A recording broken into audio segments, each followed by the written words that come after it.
नमस्ते फ्रेंड्स, स्वागत है आपका मेरे चैनल यूनिक एंड इजी में।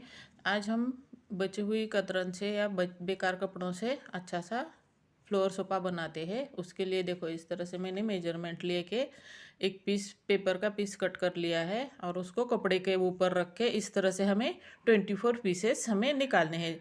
जो कलर आपके पास है उन कलर से आप ले सकते हैं।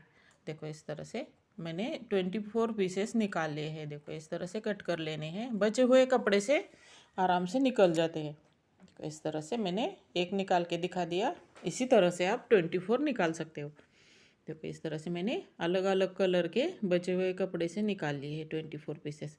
अब उन पीसेस को देखो 12 पीसेस को एक साथ जोड़ना है। हमें दो पार्ट बनाने हैं, इसलिए हमने 24 पीस निकाल लिए हैं। देखो इस तरह से हमें 12 पीस देखो इस तरह से ज्वाइन कर लेने हैं। देखो जिस तरह से मैंने दिखाया है उसी तरह से आप ज्वाइंट कर सकते हैं। देखो इस तरह से मशीन पर सिलाई लगा के ज्वाइंट कर लेने हैं 24 पीसेस। कलर कॉम्बिनेशन का ध्यान रखकर देखो इस तरह से पहले ऑर्गेनाइज करिए और बाद में सिलाई लगा लीजिए। देखो इस तरह से हमें अच्छे से सिलाई लगा लेनी है।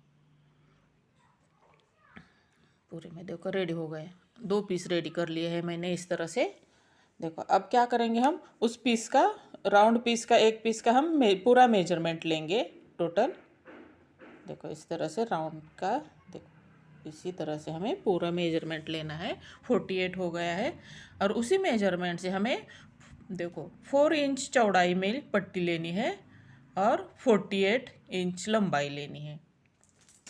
देखो इस तरह से 48 इंच लंबाई और 4 इंच चौड़ाई ली है। इस पट्टी को देखो पहले एक राउंड पीस पर देखो इस तरह से हम उसको सिलाई लगाकर ज्वाइंट कर देंगे। जो पट्टी हमने निकाली है उसको देखो इस तरह से हमें देखो ये हो गया। देखो अब रेडी हो गया, ये जॉइंट हो गया। अब हम क्या करेंगे, जो हमने 24 इंच के जो पट्टी जोड़ जोड़ दी है ना वहाँ पे देखो उस पट्टी को देखो ऊपर वाले हिस्से में इस तरह से मोड़ के वहाँ पर हमें सिलाई लगा लेनी है। देखो इस तरह से ऊपर वाले हिस्से में कि वो गोट जैसा दिख जाएगा। देखो सिर्फ सिलाई लगाते जाना है ऊपर वाले हिस्से में, सेफ अच्छा आ जाएगा। देखो सिलाई भी अच्छी लगी है।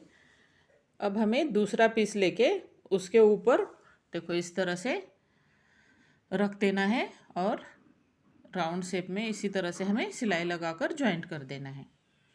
अब एक थोड़ा सा 2 इंच इतना मैंने ओपन छोड़ा है इस पार्ट, देखो इतना, और उसमें से हम उसको सीधा कर देंगे।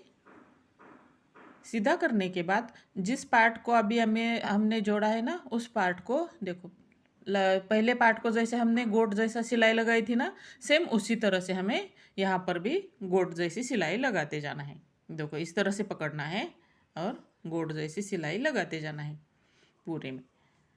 देखो बीच वाला जो ओपन पार्ट है ना उसके लिए हम एक पोटली बनाएंगे, दो पोटली बनाएंगे हम, दो ऊपर वाले और नीचे वाले हिस्से के लिए, दोनों के लिए दो पोटली बनाने के लिए मैंने देखो इस तरह से मैंने एक डिब्बे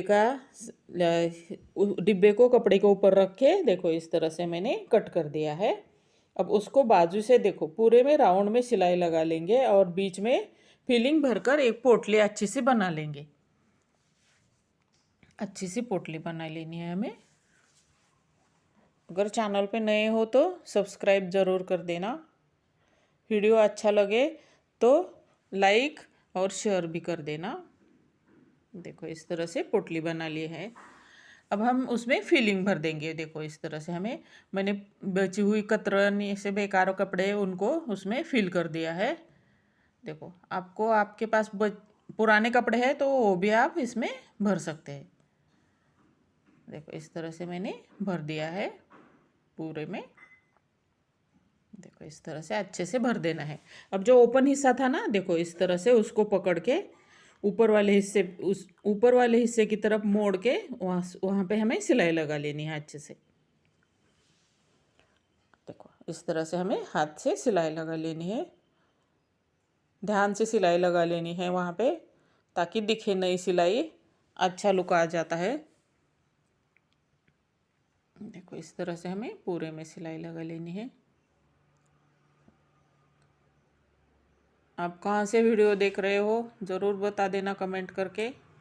आपके यहाँ बारिश हो रही है या नहीं ये भी बता देना।